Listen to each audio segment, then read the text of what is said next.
আজ তৈরি করে দেখাবো চট্টগ্রামের ঐতিহ্যবাহী কালাভুনার রেসিপি, তাও আবার ঘরে থাকা সামান্য কিছু মশলা দিয়ে। দামি কোনো রকম মশলা ব্যবহার না করেই কিভাবে এত মজাদার কালাভুনা তৈরি করলাম সেটাই শেয়ার করছি।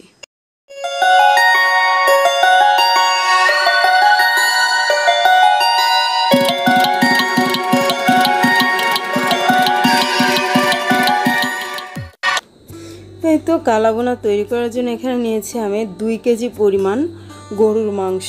আগে থেকে ধুয়ে পরিষ্কার করে নিয়েছি, মিডিয়াম সাইজের করে কেটে নিয়েছি। কেউ চাইলে ছোট বা বড় টুকরো করে নিতে পারো। তো কালাভুনার রেসিপি করার জন্য এখানে নিচে 2 কেজি পরিমাণ মাংস নিলে ভালো হয়, এর চেয়ে কম নিলে কিন্তু মাংসটা খেতে ভালো হয় না। দিয়ে দিচ্ছি পরিমাণ মতো লবণ। এখন দিয়ে দিব এখানে পরিমাণ মতো আদা রসুন বাটা। এখানে আমি প্রায় 2 টেবিল চামচ পরিমাণ আদা রসুন বাটা দিলাম। এখন দিয়ে দিলাম 1 চা চামচ পরিমাণ জিরার গুঁড়া, 1 চা চামচ পরিমাণ ধনিয়া গুঁড়া। সাথে দিয়ে দিচ্ছি এখানে আধা চা চামচ পরিমাণ হলুদের গুঁড়া। হলুদের গুঁড়াটা খুবই কম দিতে হবে। দিয়ে দিচ্ছি 2 চা চামচ পরিমাণ মরিচের গুঁড়া। এবারের মধ্যে দিয়ে দিলাম 2 চা চামচ পরিমাণ গরম মশলার গুঁড়া। এখন দিয়ে দেবো 1 কাপ পরিমাণ পেঁয়াজ বেরেস্তা। সাথে দিয়ে দিচ্ছি 1 কাপ পরিমাণ কাঁচা পেঁয়াজ কুচি। এবার এখানে ঘরে থাকা সামান্য কিছু গরম মশলা, দারচিনি, এলাচ, লবঙ্গ ও তেজপাতা দিয়ে দিলাম। এখন এখানে দিয়ে দিলাম 1 কাপ পরিমাণ সয়াবিন তেল। এই তেলটা দিয়ে আমি বেরেস্তা তৈরি করেছিলাম, কেউ চাইলে সরিষার তেলও কিন্তু দিতে পারো। এবার হাত দিয়ে খুব ভালো করে কচলে কচলে মাংসটাকে মাখিয়ে নেব।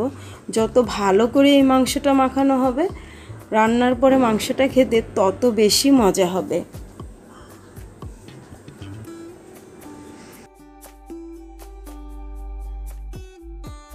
এ তো খুব ভালো করে মাখানো হয়ে গেছে। এবার ঢাকনা দিয়ে সোজা চুলায় বসিয়ে দিচ্ছি।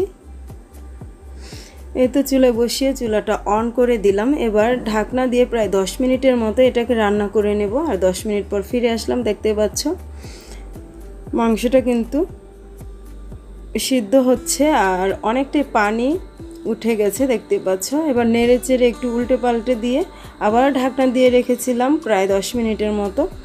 এবার ঢাকনাটা খুলে আবারও কিছুক্ষণ নেড়ে চেড়ে দিলাম। আর এভাবে কিছুক্ষণ পর পর মাংসটাকে নেড়ে চেড়ে উল্টে পাল্টে দেব।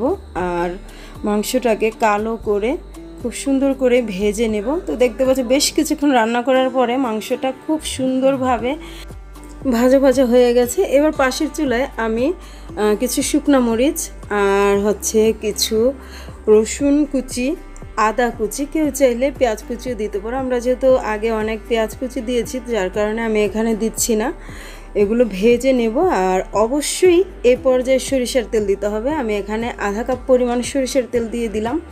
এবার এগুলোকে খুব সুন্দর করে একটু নেড়ে চেড়ে ভেজে মাংসের মধ্যে দিয়ে দেব। তো বন্ধুরা, ভাজা হয়ে গেছে আর এগুলো ঢেলে দিলাম। দেখতে পাচ্ছ মাংসের মধ্যে সম্পূর্ণটা ঢেলে দিলাম। এবার এর মধ্যে কিছু পেঁয়াজের পাপড়ি দিয়ে দিলাম, মোটা মোটা করে পেঁয়াজ কাটা, কেউ চাইলে কুচিটাও দিতে পারো। এবার খুব ভালো করে নেড়ে চেড়ে বেশ কিছুক্ষণ এটাকে চুলার উপর রেখে দেবো আমি আরও প্রায় 10 থেকে 20 মিনিটের মতো।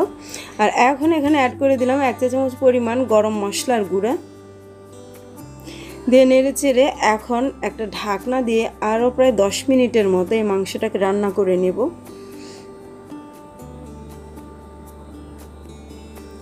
তো দেখতে পাচ্ছ মাংসটা কতটা সুন্দর কালার হয়ে গেছে। আর 10 মিনিট অল্প আঁচে রেখে দিলে কিন্তু খুব সুন্দর কালার আসবে আরও। এই তো 10 মিনিট পর আমি ফিরে আসলাম। দেখো মাংসটা কত সুন্দর হয়ে গেছে। এবার নামিয়ে একটি প্লেটে সার্ভ করে দেখাচ্ছি এটা ফাইনালি কেমন হলো। দেখতে পাচ্ছ প্লেটে নিয়ে নিয়েছি বন্ধুরা, কত সুন্দর আর লোভনীয় হয়েছে।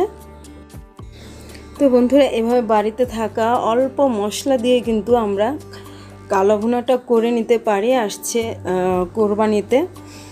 আর এই মাংসটা আমি একটু ছিঁড়ে দেখাচ্ছি। দেখো কতটা নরম তুলতুলে হয়েছে। এটা এখনও খুবই গরম রয়েছে, যার কারণে ধরতে পারছি না।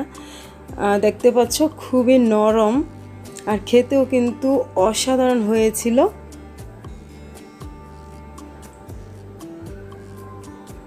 তো বন্ধুরা, আশা রাখছি আমার আজকের এই রেসিপিটি তোমাদের খুবই ভালো লেগেছে। ভালো লাগলে লাইক, কমেন্ট আর শেয়ার করো বন্ধুরা। আজ এই পর্যন্তই। ভালো থেকো, সুস্থ থেকো। আল্লাহ হাফিজ।